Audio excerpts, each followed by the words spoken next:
এবার আসেন 23 নম্বর সূরা আল মুমিনুন এর 99 এবং 100 নম্বর আয়াতের মধ্যে আল্লাহ বলছেন, হাত্তা ইযা জাআ আহাদুহুমুল মাউত ক্বালা রাব্বিরজিউন।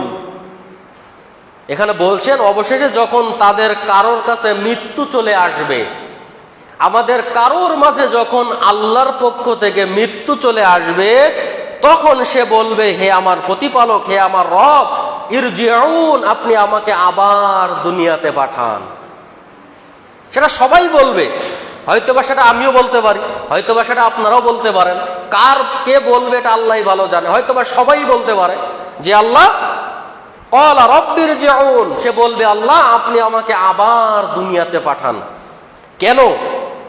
100 নম্বর আয়াতের মধ্যে আল্লাহ বলছেন, লাআল্লি আমালু সালিহান ফিহা তারাকতু কাল্লা, যেন সে বলবে আল্লাহ আমি যেন যে আমলগুলা ছেড়ে এসেছিলাম, যে আমলগুলা আমি করতে পারি নাই, যে আমলগুলা করা আমার দ্বারা সম্ভব হয় নাই, অলসতার কারণে, উদাসীনতার কারণে, তারপরে যে কোনো কারণে হোক আমি যেটা করতে পারি নাই, ওই কাজগুলো যেন আমি করতে পারি। তখন আল্লাহ বলবেন, ফিহা তারাকতু কাল্লা, কখনো নয়, তোমাকে আর আমি আল্লাহ সুযোগ দিব না। ওই যে আমি 70 বছর তোমাকে সময় দিয়েছিলাম, দেখছি না তুমি কি করছো,